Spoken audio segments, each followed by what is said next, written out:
Hello, everyone. Welcome to the Mindscape podcast. I'm your host, Sean Carroll.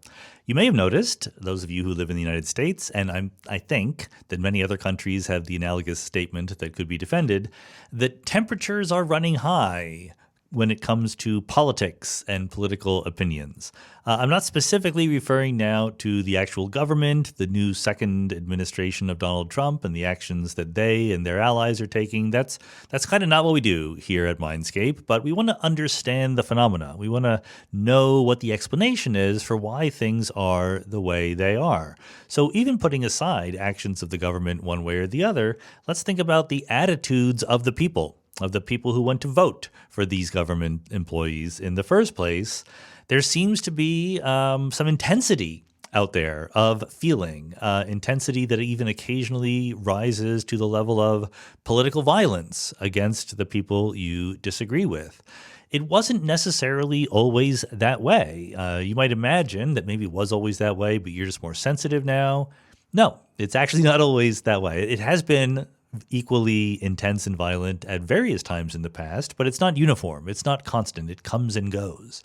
And part of the explanation lies in the phenomenon of polarization, which you've certainly heard of. But there's different aspects to polarization. One aspect, which is maybe the one that comes to mind right away, is there are fewer people in the center and more people on the extremes, right? That's a kind of polarization. But there's a more important, I think, deeper kind of polarization, which is, as we'll talk about in today's podcast, there's various axes along which you can think about people. There are actual sort of, let's say, economic views, their cultural views, various other kinds of views, their religious views, how old they are, their gender, various axes you can map people on. And what's happening now, more than has happened before, is that these axes line up with each other. There's an identification that is at least as cultural as it is political when you call yourself now a Democrat or a Republican. As we'll see, this wasn't always the case at all. In the 1950s here in the United States, it was kind of hard to discern the difference between the official political parties, Republican and Democrat. I know a lot of people still say that is true now. Those people are wrong. There's very, very big and important differences between the two political parties right now. And this kind of polarization that lines up, that arranges correspondences with the different kinds of difference that we have, means that Democrats and Republicans become more different from each other. It becomes harder and harder to find common ground. We don't watch the same movies or TV shows, the Democrats and the Republicans. We don't go to the same churches. We don't go to the same restaurants. We don't eat the same foods, okay? We don't meet each other. We don't shop at the same grocery stores. These are the conditions under which it becomes easier and easier to turn your political affiliation into a tribal affiliation, one which plays such a large role in your identity that you begin to see the other side as the enemy. And in extreme cases will lead to violence against the enemy because that's the only way they can be treated. They're not human. They can't be reasoned with. And this goes both ways, right? It's absolutely possible that it goes both ways. That is not to say that both political parties in the United States are equally culpable, whatever, but people on both sides have these emotional reactions to the others, and they often don't meet people on the other side. So today we're going to talk to Lilliana Mason, who is a professor at Johns Hopkins, here where I am. In fact, she's a professor at the SNF Agora Institute. I'm a faculty affiliate at the Agora Institute, which means I get to go to the parties and things like that. But Lilliana is a real professor at Agora. And the subtitle of the Agora Institute is Strengthening Global Democracy Through Powerful Civic Engagement and Informed Inclusive Dialogue. So we're all about the informed inclusive dialogue. You can't get away from the fact that things are happening in politics and government in the United States right now. In fact, for very down-to-earth reasons having to do with my travel schedule, I am recording this intro 2 weeks before the podcast will go live. So I'm just kind of crossing my fingers just for, my own personal podcast reasons. I hope nothing really, really dramatic happens to democracy and the government of the United States in the next 2 weeks. It can happen. I don't want it to happen at all. But if it does happen, just wait until the podcast is out, okay? Do me that much of a solid. We'll see. I think that, as usual, the kinds of points that we try to consider here transcend the current political moment. It's impossible not to draw lessons and examples from things that are going on currently, but we want to have a deeper understanding than that, one that will still be relevant. Let's just say 4 years from now, 8 years from now. I almost said like during the next administration, the one after that, but who knows whether those things will exist. Democracies don't last forever. But at least 4 years from now will happen. That I'm pretty sure of. Something to cling to. 4 years from now will happen. 8 years from now will happen. Hope that things go relatively well in between now and then. That's something that we can hope for, and more importantly, that we can work toward.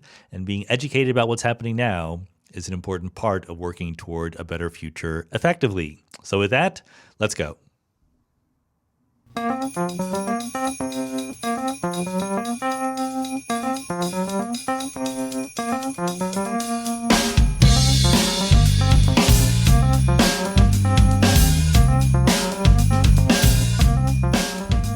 Lilliana Mason, welcome to the Mindscape podcast. Thanks for having me. Thinking about what you do for a living and reading some of this stuff, maybe this is skipping ahead, but I got to ask the big question. Is it kind of miraculous that democracy ever works? We're asking people with very different values and opinions to get together, and they don't always get their way, but at least they're supposed to go along when they don't get their way, and that's a pretty big ask. Yeah, it is. I mean, democracy is the way that we have diverse societies that don't kill each other, largely. This is, difference. The political scientist Danielle Allen calls it difference without domination. And so this is really the only system that humans have ever made in which we trade positions of power without fighting, that we have that at least nominally every citizen has voice and is treated with the same rights and dignity as other citizens. That's the ideal. We don't always live up to that, sure. but that's what it's nice that it's the goal, right? Like there is no other system in which that is the goal. And so it's a delicate system, and it really requires institutions and rules, and it requires buy-in from everybody in order for it to work. Because as soon as we stop believing in it, it disappears. And that's really the truth of democracy. It feels strong and stable while it's working, but it's pretty easy to undermine and disrupt it. Is there some legitimate worry that this kind of utopian goal only works if the society is pretty homogeneous to begin with? That's an argument that I've heard. I don't necessarily think that that's a requirement, and that's partly because the United States is an extremely diverse place, and it's the first democracy, the longest living democracy. So it's not a requirement to have a homogeneous environment. The challenge of democracy is to manage differences, and so the challenge is bigger the more differences there are. Right. However, you can also make the argument, and Robert Dahl is a political theorist who was writing about democracy a lot in the 60s, and he made the argument that actually a pluralistic society is a requirement for democracy. That in order to have a functioning democracy, you have to have a lot of different interests. Otherwise, we would all just want exactly the same thing, and it's not necessarily required to have this whole system. And so his idea was that we flourish if we have a number of different ideas and a number of different interests, all kind of pushing in different directions. Ideally, according to a lot of theory, that keeps us stable as a democracy, to have multiple interests pushing in different directions.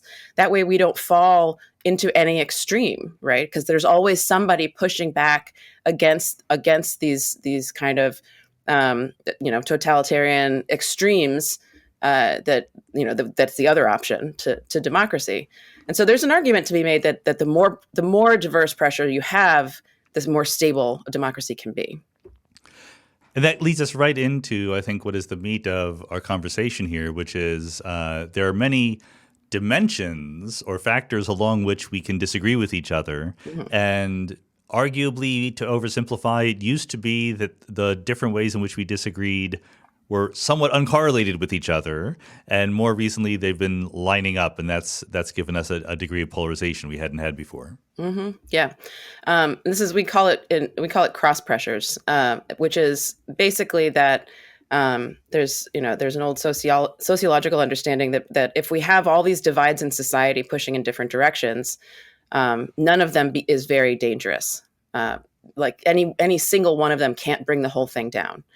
And so if we think about, and I call this social sorting. This is a process that happened in the United States over basically since the civil rights legislation in the 1960s, where the parties have become much more socially different from each other. And so it used to be the case that, you have within one identity, like a church, you have Democrats and Republicans there. And so you are opposed to them politically, but in terms of your weekly worship, you see members of the other party and you think of them as part of your in-group in that way, right? They're your out-group politically, but they're your in-group in some other way. Those types of connections have declined in the last 50, 60 years. And that's part of the reason that I think that according to my research, right, this is what part of the reason why we hate each other as partisans so much. And so it's always, to me, like I always have to be wary about comparing to the good old days. But this is a quantitative, measurable thing that we used to be more diverse along different axes and mix more than we do now. Well, the parties. Right. The parties. So this is important because the as a society, we were quite segregated before the 1960s. But we're talking about the political parties, which are important because they structure our politics and they determine the levers of power. They determine, the sort of the hierarchy of power. And when the political parties were uncorrelated with, racial identities or religious identities, those political identities only affected what we thought of as, the realm of government. So how much investment in society, what the taxes should be, things that were kind of more economic, which is, economic questions we can find compromises on. It's, is it 100 or is it 50? Let's go to 75, right? But what happened is as the Republican Party became increasingly associated with white and evangelical identities, and the Democratic Party became associated with sort of everyone else, sort of just diversity. The outcome of an election now doesn't just hurt your partisan identity; it hurts you in all these other ways, right? It hurts your racial identity and your religious identity and all of these things. So that when we think of the social psychological underpinnings of this, our identities are part of our sense of self-esteem. We have, the status of our group matters to us, and it changes how we feel emotionally, right? If you think of an identity as a sports team affiliation, right? When they win, you feel great. When they lose, you feel terrible. And that's true of any identity that we have, any identification, psychological identification with a group. When they win, we feel great. When they lose, we feel bad. And that can, for sports, it's fun. But when we start applying those emotions to politics and to racial identity and religious identity, these really deep-seated identities that can really drive, historically have driven war, right? That those types of identities, when we involve them in our political process, the stakes become much more dire. And as individuals, we start to feel like politics is existential. And that's where we are now. I heard from you in stuff that I read that, and this was completely unbelievable to me, that in the 1950s, the American Political Science Association urged the political parties to become more different from each other. Yeah. They wanted more sharp contrasts in political parties. This sounds not something we would get right now. Yeah, the report was called Toward a More Responsible Two-Party System. And the plea was basically nobody knows what the two parties stand for. Like, it's not clear. And you have to think of it as like coming out of like the Eisenhower era when, when he ran for president, it wasn't clear which party he was going to run right Yeah. under. And so for that era, the parties themselves weren't really shaping the politics. And so, we're coming out of sort of a wartime politics. It wasn't, according to this report, individual citizens kind of felt like they could vote for either party and they would get the exact same result. We definitely don't feel that way today. It's like the opposite of how we feel today. But what the political scientists were asking for was, ideological diversity. Like, just, stand for something and stand against something so that people have a real choice. I guess, to be fair, there are people in like the very far left or the very far right that say, oh, the two parties are the same. But it doesn't seem to be the consensus view that we once had. No. And particularly because at the time in the 1950s, this is right, before the civil rights legislation of the 1960s, there were, the questions that really divide us, racial equality, for example. There were white supremacists in both the Democratic and the Republican Party. And there were raging misogynists in both the Democratic and Republican Party. And in the 60s, we started seeing this real progress towards racial equality and gender equality. And that created this new opportunity for the parties to disagree on these questions. And those questions are not questions we're very good at talking about without getting really, really angry, right? These are questions that have always made Americans quite uncomfortable. And we made it the center of our politics. And so what you mentioned the civil rights movement, et cetera, but I'm wondering about exactly what happened. If you say that when I used to go to church, there used to be Republicans and Democrats there. So what happened? Did the people in a certain church all become Republicans or Democrats, or did certain people stop going to that church? Yeah, I think it's both. So what happened within the parties is that, like, the Democrats who were angry about the civil rights legislation that their own party promoted, they grew disaffected with the Democratic Party. And so what that means is, the party identity is a really strong identity, especially for Southern white Democrats at the time. They thought of Republicans as, they're still mad about the Civil War. They thought of Republicans as the aggressors in the Civil War. And they would never, ever, ever call themselves Republicans. You couldn't find a white Republican in the South during this period of time. What happened was that they were very angry about the civil rights legislation. They gradually drifted away from the party by voting for Republican candidates sometimes, and then over decades became maybe independents, and then their children were more comfortable identifying as Republicans. So it really took a generational shift because they hated the idea of Republicans so much.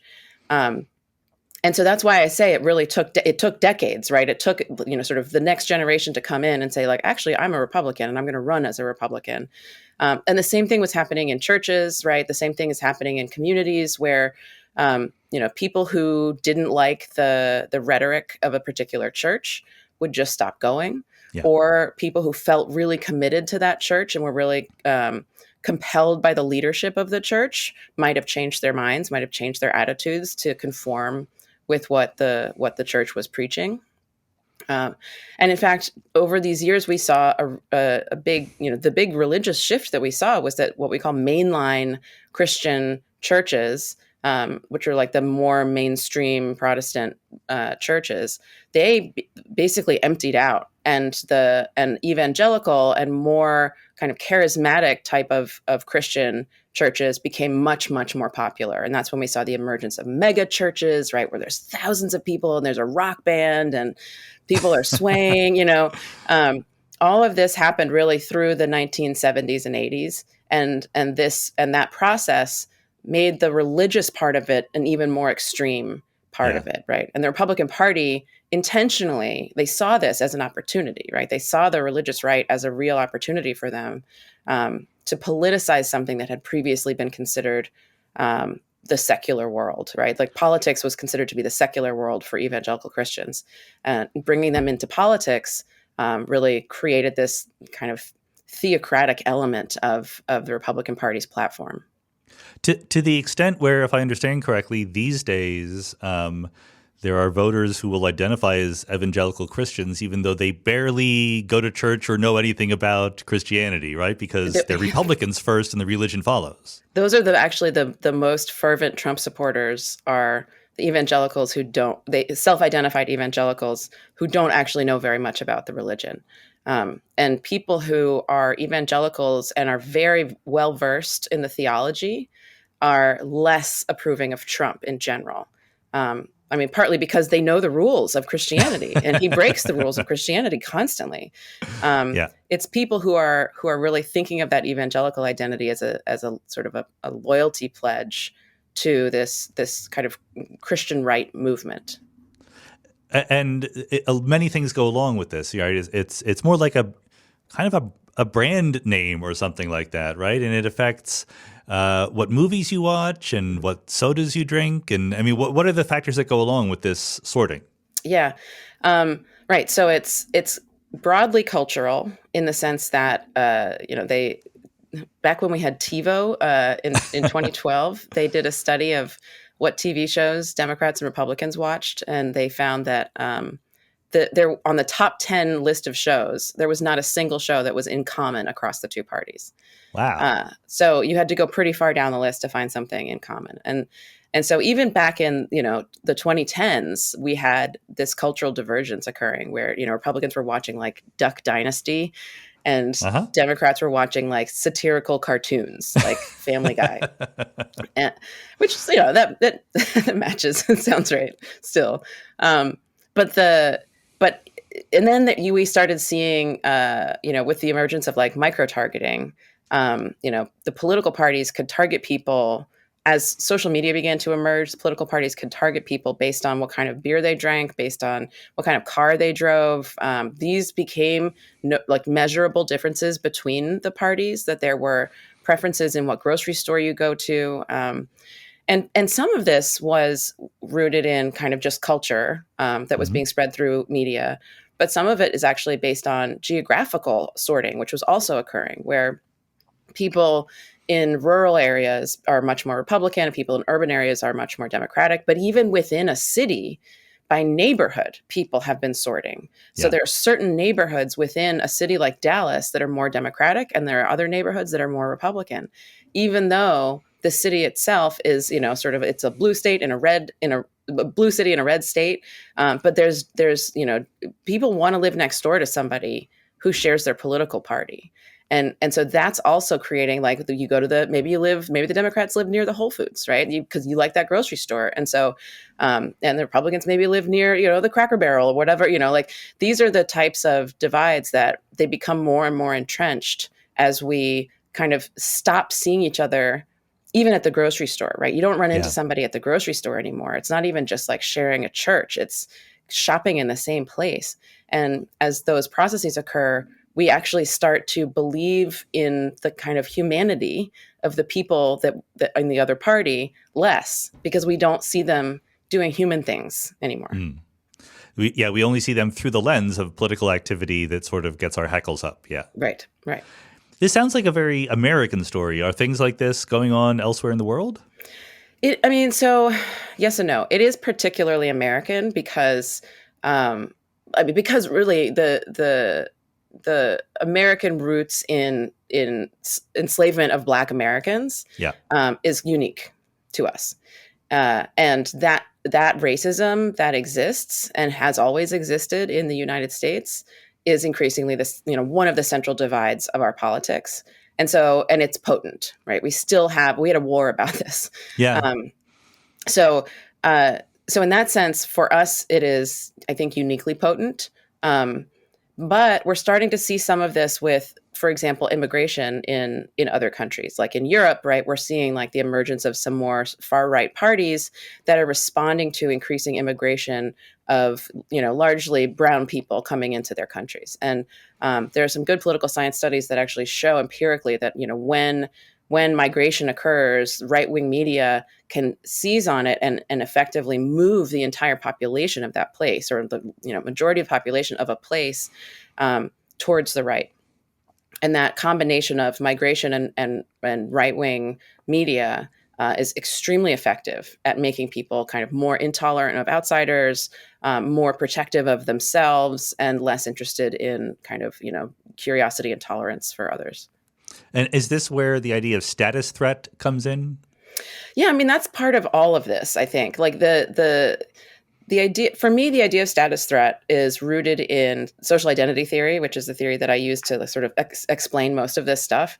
And it was developed by a guy named Henri Tajfel, who actually is remarkable. He was studying for his Ph.D. in Paris. He was a Jewish man from Poland, and he went to Paris to study chemistry.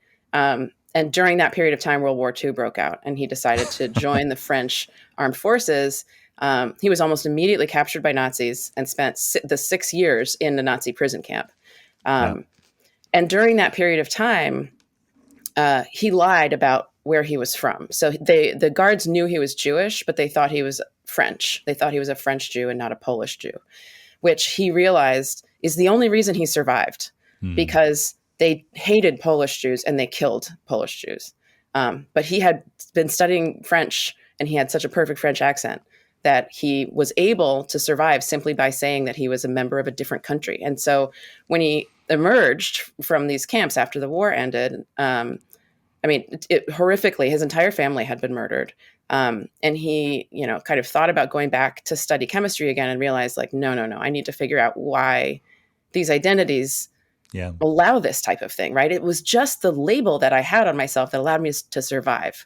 And it was unverified, it wasn't anything about me at my core. He was the same person. He just said, no, I'm French, not Polish. And that exactly. And that label, that identity saved his life. And so he started this study of social psychology, which in general was a field that was developed as a reaction to World War II, sort of what makes people hate each other to such a degree that we can have a Holocaust, that we have these wars. And what he found was, so his theory, social identity theory, basically says that as long as you have a psychological attachment to a group, you have a deep-seated need for that group to have status over some other group, right? It has to be a relevant group. It has to be a group that you feel like you kind of compete with. Mm-hmm. And that status is crucial for our sense of ourselves and who we are, the type of status we have as individuals, the place we hold in the world. All of these things are humans naturally seek self-esteem, and we suffer a lot when we don't have it. And so the theory basically said, as long as you identify with a group, which is a basic human thing, you have to have an outgroup. And you have to be better than them. And what we see here is basically, like, for example, with immigration in Europe, we have people saying, like, well, these people are lower than me, and they're coming into my space and they're getting some of the stuff that's mine, right? And so I need to demonstrate to them how much better than them I am, because if they start competing with me for status, like, I always assumed they were lower. And if they start climbing up the ladder, they're getting closer to my status, and that shifts my sense of relative worth in the world.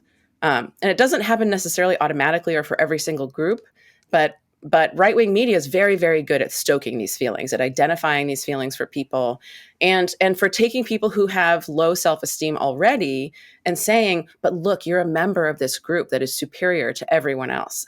And that status that you have because of this group, that's what will make you feel better about yourself, right? That's the thing that you hold on to, because the rest of your life is terrible, and you don't feel like you have any status in any other part of your life, but you have this one identity, and that's the one thing that you can hold on to.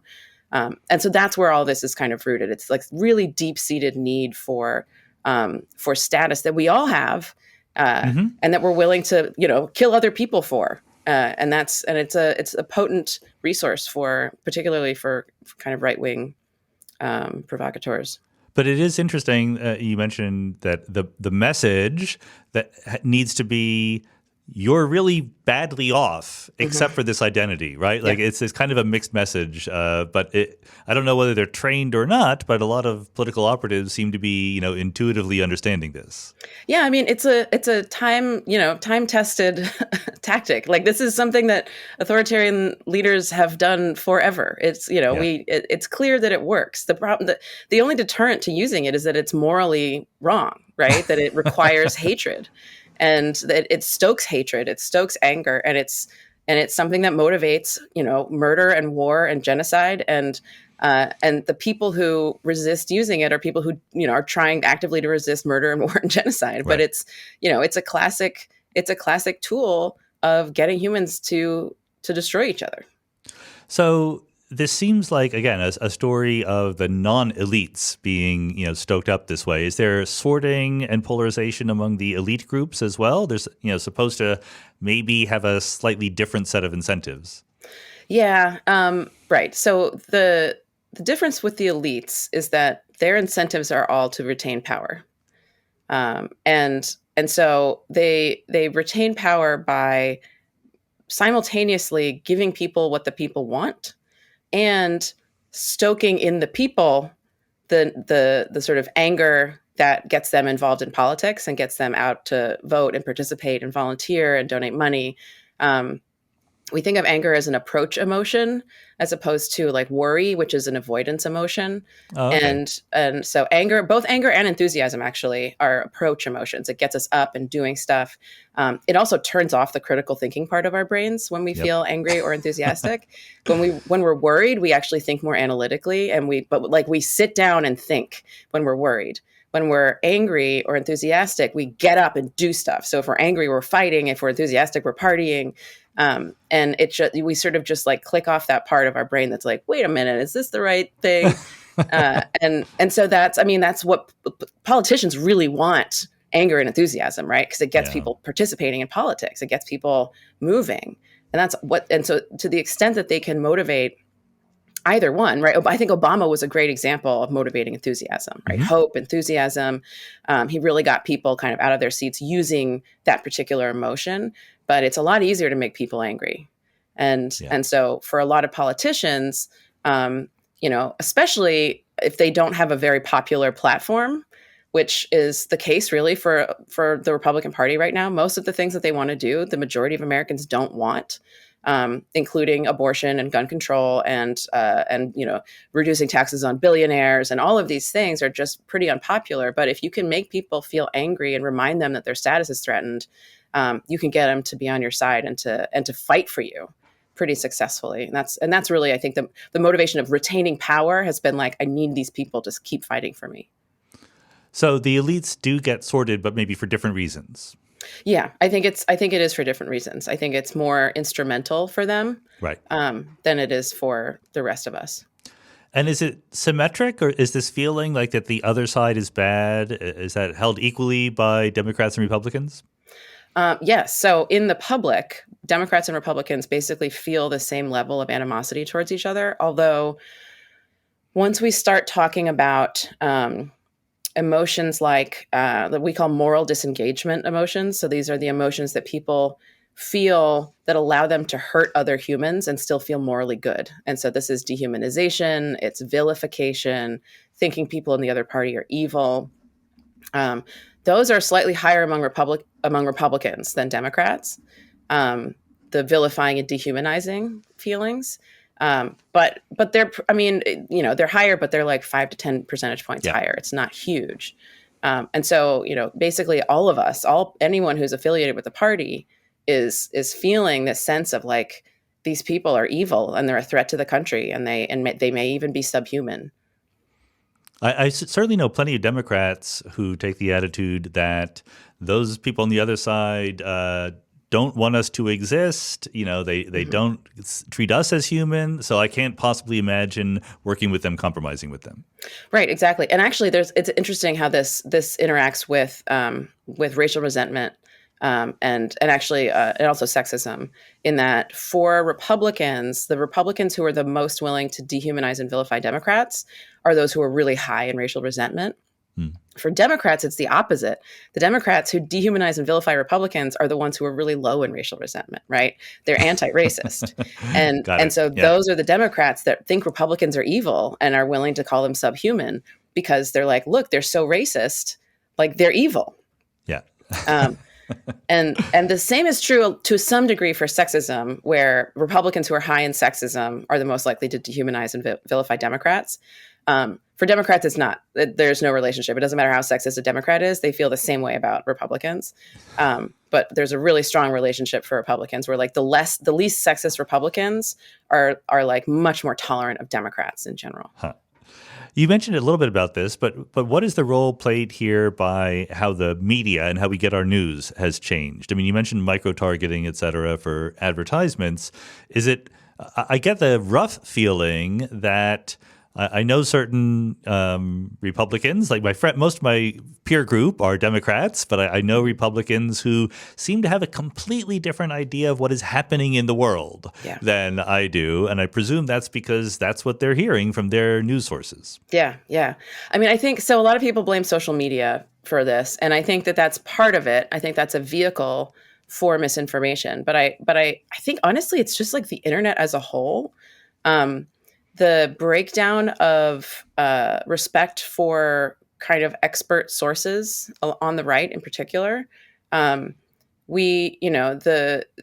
right-wing media sort of, ecosystem is just follows completely different evidentiary standards from the traditional media.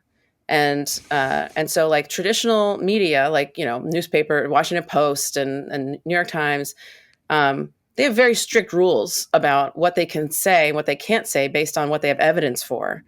OAN doesn't have those same rules, right? They're not like issuing corrections and saying like, oh, we got this one number a little bit wrong. They're showing the same, garbage can on fire in Portland and claiming that it's in Minneapolis and New York and Washington, D.C., and have absolutely no qualms about doing that, right? And Fox is doing a similar thing, though not to the same degree as kind of the more far-right information ecosystems.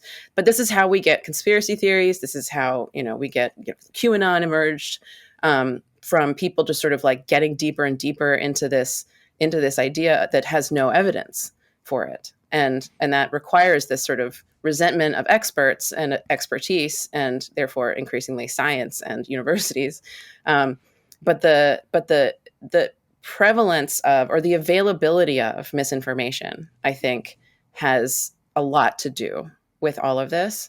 And I actually think that some of the recent developments have to do with COVID. I think that I have a suspicion. I don't have data to support this. I'm not sure how you would get the data, but it's very likely that when COVID happened, first of all, everybody went onto the internet, right? Because we were all stuck in our homes and we had nothing else to do.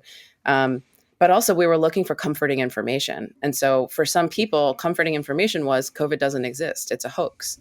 And a lot of people were drawn into those spaces on the internet that once COVID was no longer the main topic, were able to continue to misinform them on a whole host of other things, right? The economy is actually terrible. Joe Biden is a lizard pedophile, like whatever these places were saying, like that a lot of people got kind of shunted into these places that provide both comforting information and also enraging information. And when you're bored and alone, rage can feel really good. Like it can feel really good to be feeling something.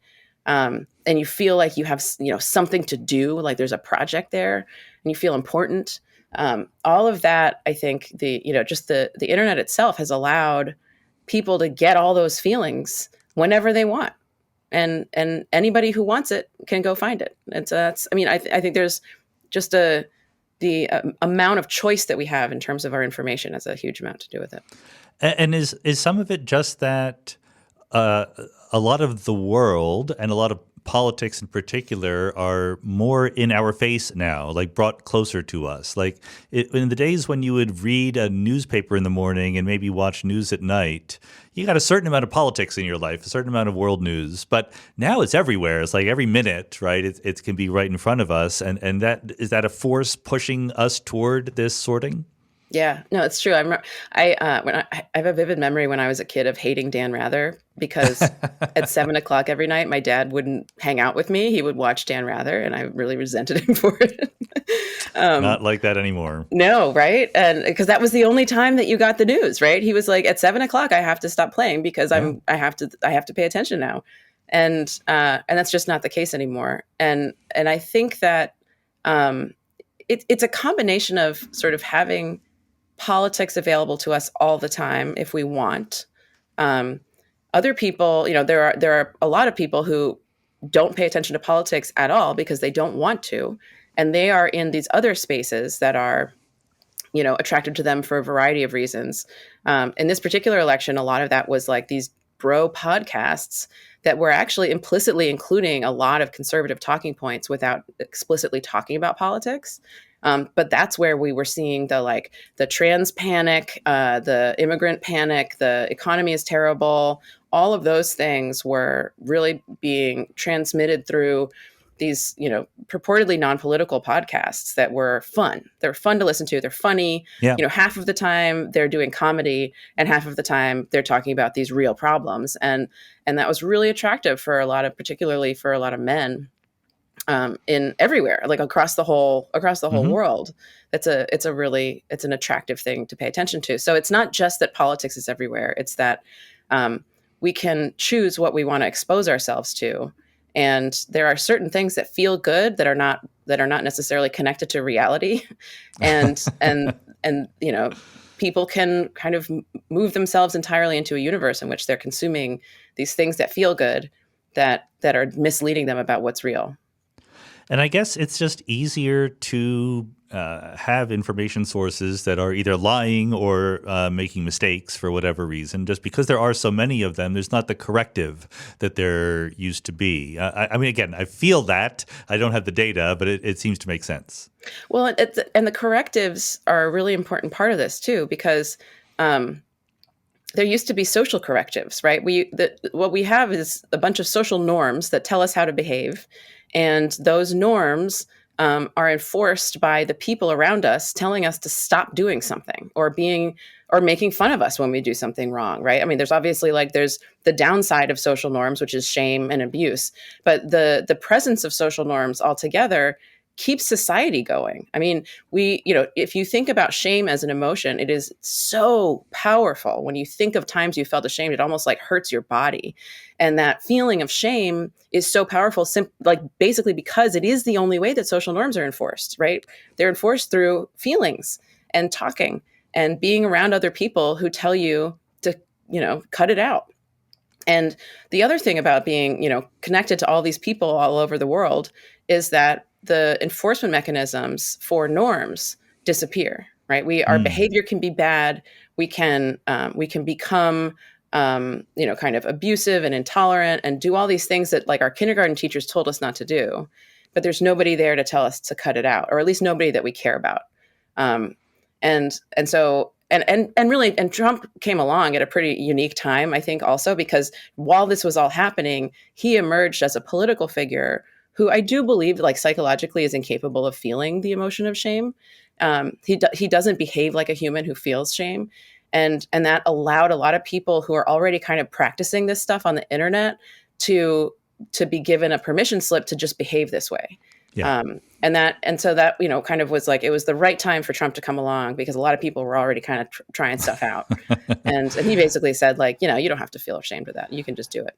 The permission slip thing is big. I mean, that was one of the quotes that got circulated around as soon as he won, that these people who are very, very economically successful right-wingers said, oh, good, now we can say all these slurs again and, not get social approbation for it. Yeah, there was actually, I'm forgetting the authors of this study, but there was a political science study that tested whether Trump's attack on particular groups was encouraging other people to derogate those groups themselves. And so they asked people to I think they gave them an opportunity to say bad things about this huge list of different groups. And some of them were groups that Trump had attacked, and some of them were not. Some of them were just alcoholics or, just groups of people that are not usually well respected, but you try to like maybe be respectful of if you're thinking about these norms. And what they found was the people that Trump had attacked, everyone in the country was much more likely to attack those particular groups that Trump had attacked, and not to attack the groups that he had never talked about. So it does seem like there was a real practical, measurable effect of Trump kind of saying, look, I'm going to say a bad thing about this group. You can too. It's time for you. And that's what the political correctness thing was all about. Mm-hmm. He started off, now it's anti-woke, but it started off as being anti-PC. Yeah. And it basically was, you're allowed to say bad things about groups that you don't like. And you don't let anybody tell you otherwise. That's what that entire movement was. And so he really did, I think, just spread this. And this is something that is not in any sense unique to Republicans or right-wingers, right? There's a whole cadre of people who think of themselves or want to think of themselves as liberal or progressive or whatever, but they're clearly affected by being told to be less racist or to support trans people or something like this. And I don't understand the psychology of it. I mean, it clearly gets under their skin to the point where they become a wee bit irrational. Yeah, I mean, I think that this is like the reactionary centrists kind of I think honestly for them it comes. I think it does come from a place of shame, right? That they get told from their in-group that they're doing something wrong, and that's a very bad feeling, right? Like from a deep evolutionary perspective, like getting banished from your own group is basically death, right? And so being told by your own in-group that you've done something bad makes you feel ashamed, and that feeling is terrible, and we all try to avoid it. And so, you have two choices. You can fall in line with what your group told you to do, or you can detach yourself from the group, right?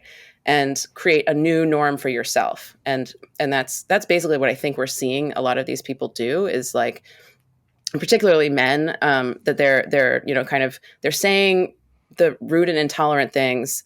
And then when they get called out for it, they are just sort of like, well, I don't like your rules anyway, Yeah. To put in a tiny bit of good word for tribalism, I had Herb Gintis on the podcast a while back, and he kind of made the argument that it's the only reason why anyone votes in a democracy, right? I mean, there's too many people, and your vote probably won't count, but you're signaling your affiliation with your tribe. And so, like, maybe that's a good thing in that case. Yeah, I mean, it's the only reason we have civilization. Like it organizes society. Yeah. And so we have to have identities. We have to feel like there's a group of people who has our back. And there's a social psychologist named Marilyn Brewer who she calls this optimal distinctiveness theory. We need to feel unique, but we also need to feel like we're part of something. And to get the right balance of that, you have to have a group of people that you identify with and some people who are not in that group. That's just sort of like that's what we're all looking for. We're all looking for this like perfect, optimal place where we're distinct, but also we belong. And that's, it's the way that we've been, the way that we make anything work. Right. And it does make us vote, but it also makes us, participate in our communities and do good things and do service work, become teachers, work for the federal government, for example, right now. It helps people participate in benevolent ways in societies. So we can't get rid of it. We're going to have to figure out how to manage it somehow. Yeah, absolutely. We can't get rid of it. It's very, very deeply embedded. There's no way that I don't think we could be human anymore if we did get rid of it. Is part of the blame to be put on the two-party system that we have here in the U.S.? Yeah, I'm glad you brought that up. Yes. So part of the problem in the U.S. in particular that makes it worse in the U.S. is the two-party system, and particularly our we call it first past the post election system, where if you get 51% of the vote, you get 100% of the power. Right. And in that type of system, it is very, very difficult, if not impossible, for third parties or multiple parties to emerge. It just doesn't really work because people vote strategically. And so you need to get your group in power. And if you don't, then the other group is in power, right? There's no compromise group. And so there are, the other thing about it is that because of our particular geography and the setup of our government, we can have a minority of people controlling all of the levers of power, right? That's the case right now with, sort of Republicans being in charge of both of the White House, the House and the Senate and the Supreme Court. That you can elect a majority of the Senate because of the geography of the country. You can elect a majority of the Senate with 17% of American votes. It's possible. Right. Because these states that are so empty, they have very few people in them. They get the same number of seats as states that are, the size of other countries. And so these types of systems allow us to give disproportionate power to smaller groups of people. And in fact, Trump himself, he's not beloved by a majority of the country. Like in recent data I've been collecting, about a third of Republicans don't really like him, even Republicans. And they still voted for him. Yeah, they're not going to vote for the Democrat. Yeah, right, exactly. But they don't feel comfortable with him. They don't like him. They prefer that somebody else was the leader of the party. That's a third of the party, which is, so now we're looking at the people that are really a big fan of the current regime are 2/3 of one of our parties. So that's part of what our two-party system does, right? It allows these minorities that are well placed in our country to control disproportionate power outside of their numbers. That's part of the problem. There are people right now working on trying to get proportional representation in the House by basically taking individual states and having them decide to, a state that, let's say, has 10 representatives in the House, to just allocate those based on the number of votes that different parties get. So that if you get 15% of a state's votes, you get 15% of their House seats. And that would create new political parties, right? It would allow new parties to emerge, and at the very least in the House of Representatives to have some voice and some power. But that's a long road. It's a little bit of a long done. shot, yeah. But I mean, just to get it clear, you're the professional political scientist here. I think a lot of people think let's just start a third party. That's what we need. But my impression is the system just doesn't allow that, or just will never succeed. It doesn't work. It just doesn't work. I understand the motivation. I understand the desire. But if you start a third party and it gets less than half of the votes, then you have nothing, right?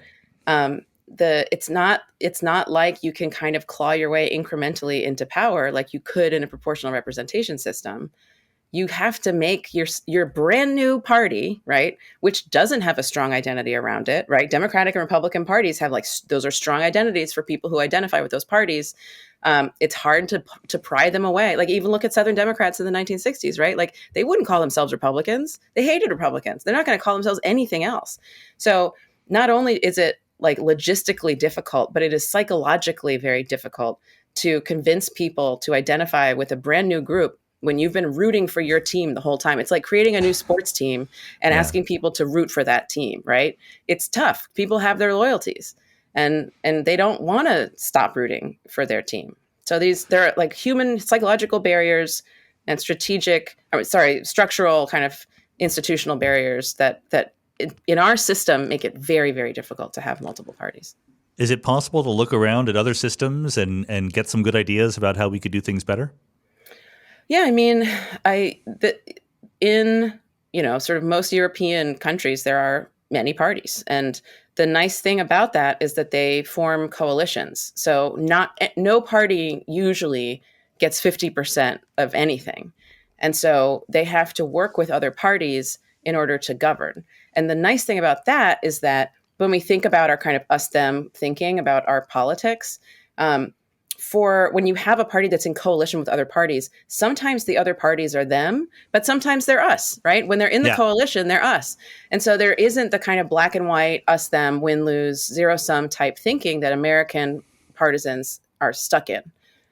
If you can think of the other party as sometimes being on your side, then it's much less polarizing. Although I will say, even in European democracies, we are starting to see a kind of left-right divide that has organized a lot of these parties. And so there's a sort of center-left resistance to far-right emerging parties that is creating kind of a similar zero-sum type dynamic. And polarization has been rising in those countries, right? Like politics has become more emotional and more angry in those places where the divide is starting to kind of settle into two sides.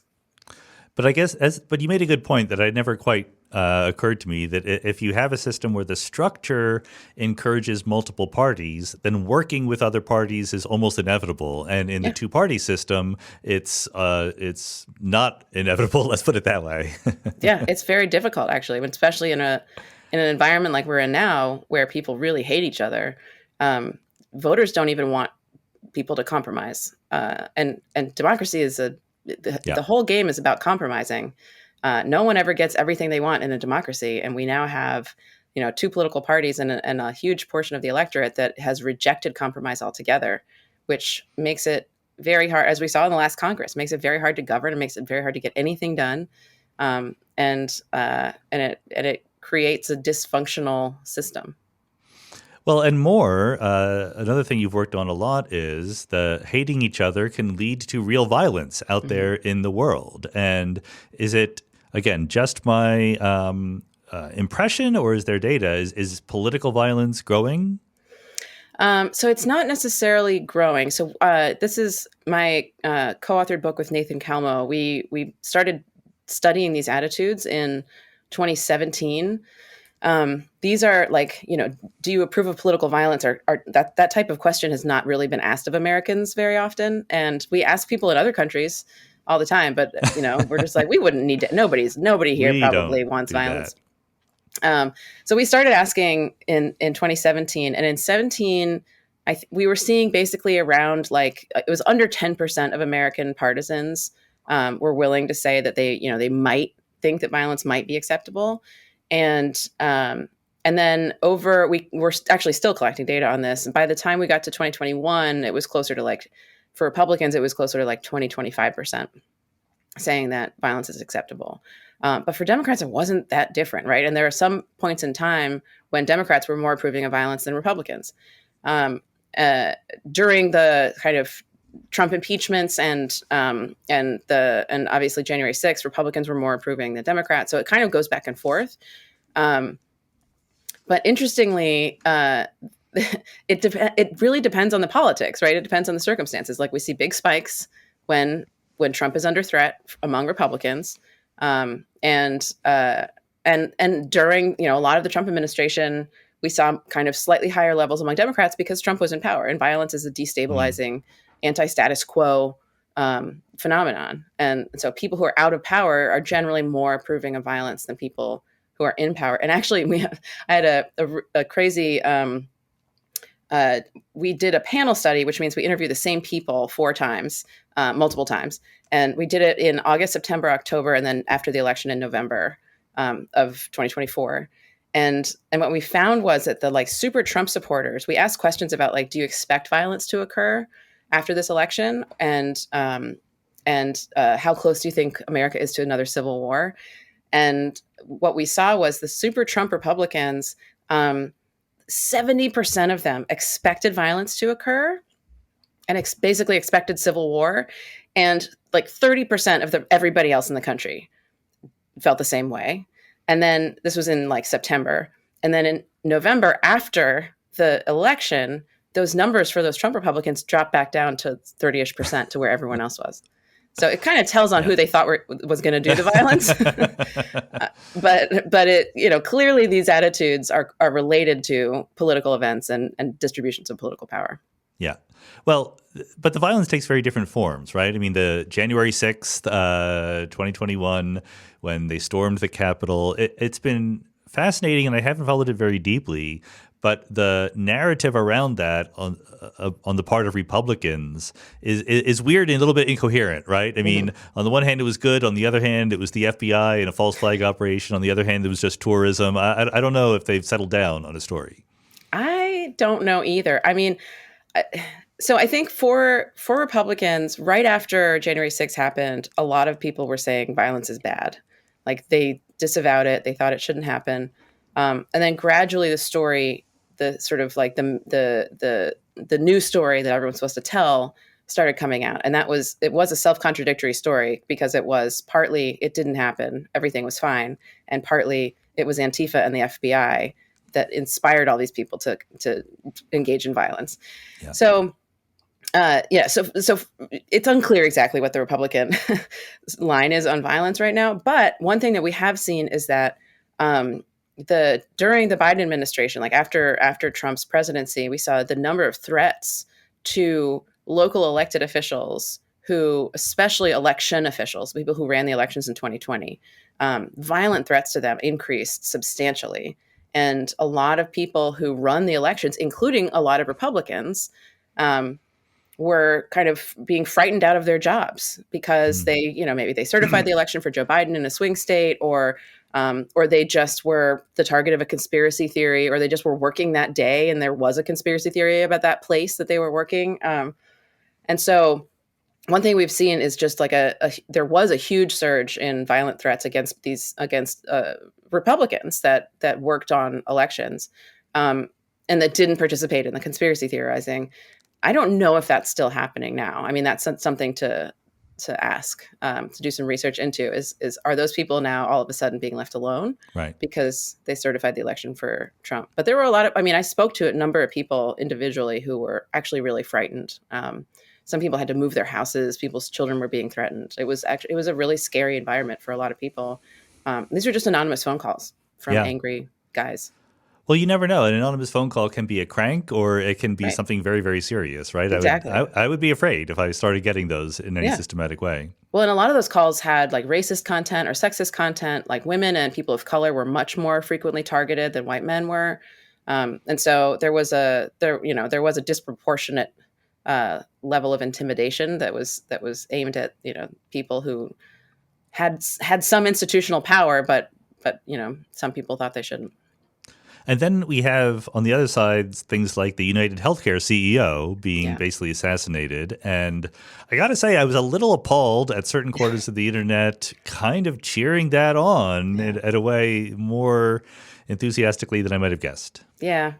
I mean, there is a sense, I think, in the United States of kind of class solidarity, but it's broken between the parties.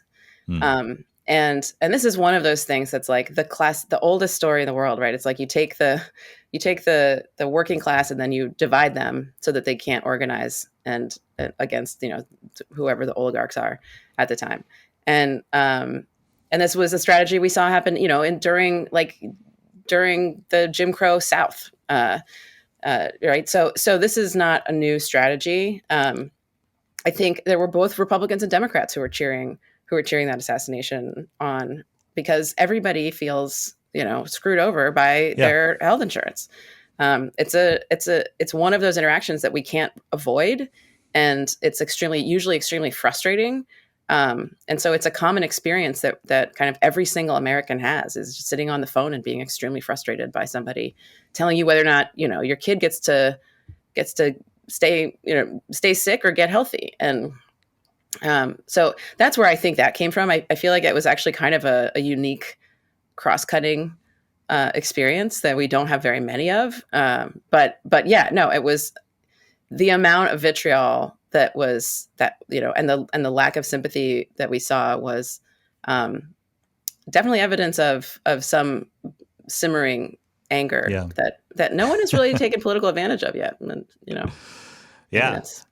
Well, I remember one of the very first episodes I had of the podcast, I talked with Edward Watts, who was a history of the Roman Republic, historian of the Roman Republic, and he, talked about its decline and fall. It lasted for 500 years, and the very short version is people who were politicians who were not doing well realized they could raise a mob and threaten the Senate and get their way. And once everyone starts realizing that, there's a race to the bottom. And it can't happen here, right? Please tell me that is not going to be something that happens frequently in the United States. It definitely can happen here. We're human too, It's like we have this idea of that sort of like the general story of American exceptionalism is that somehow we're uniquely immune to all of these basic human flaws, and we're not. But I think that one thing that is, in terms of like race to the bottom, that I'm seeing right now is not the like mass revolt against the government, but the government turning against itself, right? Like this is sort of what we're seeing in the first weeks of the Trump administration is the government itself just sort of laying down and doing whatever they're told, even if those things are anti-constitutional. And so, the institutions don't, who said it? Institutions don't maintain themselves, right? They have to be fought for and they have to be defended. And that's one of the more worrying things I think I'm seeing now is that the institutions themselves, they're not defending, right? The Congress is not defending itself against the executive branch. That's what the founders designed our government to be checks on each other instead of laying down and giving all of our power to one branch. We were supposed to be fighting, and instead we're kind of seeing all of these checks and balances kind of fall apart. Okay, so we're overly polarized. The checks and balances are falling apart, and violence is on the rise. What can we do to fix this? This can't be something that we just sit back and accept. Well, I'm not sure violence is still on the rise. That's the first thing. Okay, partly because Trump won, and the people who were really threatening violence were pro-Trump people. So maybe that's the one silver lining of this is that we don't have militias marching down streets right now. Not that we won't in the future, but that currently that's not happening. I think the long story is that we have to reestablish democratic norms, right? And that is up to everybody. It's not something that can be done by one individual leader, right? You have to have norms are enforced socially. And when people are tearing apart democracy and each other and marginalized people and, being intolerant and doing things that our kindergarten teachers told us not to do, we have to tell them to stop, right? And it's up to everybody to do that. It's like we've decided to just cede power over the way that we behave as adults in this country to the people who want to behave the worst. And there aren't that many people kind of pushing back against that. And so this sort of wave of rejection of shame from people who are acting in intolerant and hostile ways, I think is, it has to be rebuilt slowly. It's a difficult thing to do, though, because this is one of those things where, we know from cult psychology that once you have rejected the norms of your main society to go into a group that has different norms, those norms are abhorrent to the main society, right? So that makes it very difficult for people to leave cults because the norms of the cult are very, very different from the norms of mainstream society. And so it's hard to come back because when you come back, you have to admit that you did some bad things. Yeah. And nobody wants to do that. It's a very painful thing to do. It's why it's so rare for people to leave cults, is because it's, a unique person who can go through that process and come out on the other side as still a whole and healthy person. So, I don't know, man. I have a lot of optimism. It's a lot. I guess, the optimistic part is government is invisible when it's working. And this, it's, potentially that it will become so broken by this administration that it becomes visible to everybody and it starts becoming something that people realize they need. Yeah. And so, potentially by breaking the system, we can build it back. A lot of suffering along the way, but That's a ton of suffering along the way, right? Government helps us do everything, really. And a lot of people are going to be hungry, aren't going to have, housing, are going to lose their education, are going to lose medical care. All kinds of terrible things are going to happen. But, that's what happens when government fails is your life falls apart, society falls apart when there's no government. I've certainly heard, and I'm wondering if there's any truth to this, people on the Democratic side saying that a political message of let's restore norms, let's be pro-democracy and things like that is just not very compelling to the people. It's just too abstract. Yeah. And actually the word democracy itself has become coded as liberal. So when we talk to Republicans about threats to democracy, they literally just blow it off because they're like, that's just a liberal thing to say. Only liberals care about democracy, which is terrible that the word itself has become partisan. So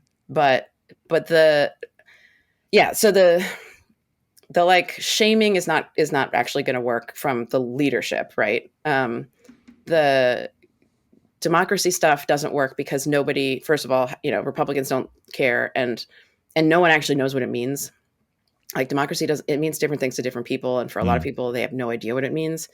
And so I think it might end up just being government, right? The government itself needs to function, and it organizes so much of our lives. It tells us when there are hurricanes. It does all of these things that we take for granted. And maybe that the kind of the new thing is like, hey, look at all these good things that your government has been doing for you since the day you were born, and is supposed to keep doing for you until the day that you die. Suzanne Mettler wrote a book called The Submerged State, which is basically like looking at how people, the state itself is invisible to people, and nobody understands what the government is doing for them. And therefore they hate government, right? Because they only see government when it's stopping them from doing something. They don't see it when it's helping them do something. But maybe the state needs to reemerge and become more visible and maybe it will, because, once we stop funding the government, it stops doing its job. Is there also, are there also changes that we can imagine at the more lower level, like the human interaction level? I had Hari Han on the podcast, and she talked about, this effort in Cincinnati on the part of an evangelical church to support some causes that would ordinarily be coded as very liberal, and it worked. But I don't know how that scales, right? Like, I mean, just do we meet people and realize they're still human beings even if they have political disagreements with us? Yeah, I mean, I think that this is partly like the reason that I think that worked was that the leadership of the church really endorsed it and pushed it, and so it takes leadership. And the problem is that means that we need leaders who are going to behave in a dignified and respectful way. And that doesn't get them it doesn't help them to do it. It's not really in their interest to do it. The more crass and rude and cruel they are, the more people like them, or the more people pay attention to them, at least, right? The more the media pays attention, the more people turn and look. We're built this way evolutionarily, right? We pay attention to conflict, and good, nice things can wait till tomorrow. But if there's something bad happening, we need to know right now. And so we're attuned to that type of behavior and that type of communication. And so it works in politics, right? It's like the attention, like Chris Hayes' attention economy, right? Like it's like it gets attention. Bad stuff gets attention. And we're all just, all of these political leaders are trying just desperately to get attention. And the easiest way to do that is to be a jerk. Right? I mean, it's true. That's how you get it. And in addition to that, like there's something about like the Trump rallies weren't just a bunch of really angry people, right? It's like there's a thrill in transgressing norms. Mm-hmm. And so there was just like happy, like people were happy, they were excited at Trump rallies. The crowd is thrilled, they're having a great time. It feels really good. And sometimes breaking the rules, it's like the kids taking over the school, right? The principal's gone and the kids are in charge, and like you run crazy, right? Because you can. And so there is an element of that, I think, in Trump's kind of rejection of polite politics, that he is, he's breaking all the rules. It's fun for people, and he's not going to stop doing it. So we need sort of more dignified leadership, but it's a tall ask. I mean, the optimistic side of me wonders whether or not, look, our system is almost 250 years old. We know a lot more about human psychology and technology now than we did back then. Maybe there's a way to build a system that enhances the better angels of our nature and tries to tamp down our less admirable aspects. Maybe. Yeah. Maybe. I mean, I don't know what it is. So we have enthusiasm there, right? Like it's sitting there and it works. It works the same way anger works. And Obama was able to bottle it somehow, but it's really hard to find other politicians who can do that. And I think it takes real authenticity, and it takes a lot of work and a lot of communication, careful communication, not careful, but correct, like authentic and good communication, right? Like kind of more of the like AOC type honest and open type communication, because that stuff creates enthusiasm, and it makes people feel happy to help you, and to participate in politics. And so anger is easy. Anger always works. Enthusiasm is not as easy, but it does work. And so maybe to focus on, focus on a politics that is built around, hope. I mean, yeah, that would be a perfect place to end. But I just have to, I want to just emphasize this last point, or let you amplify it. Because there's a frustration on the part of myself and maybe other people who vote for Democrats that the party leadership does not understand the importance of fighting, of enthusiasm, of standing up for what we believe. They seem to have this feeling, well, we lost an election, we're going to have to try to find things to compromise on. And it just seems to be such a very basic political maxim that people care more about seeing their leaders fight than literally what they're fighting for. Yeah, yes. And it seems to be lost among people who are professional politicians. I don't understand it.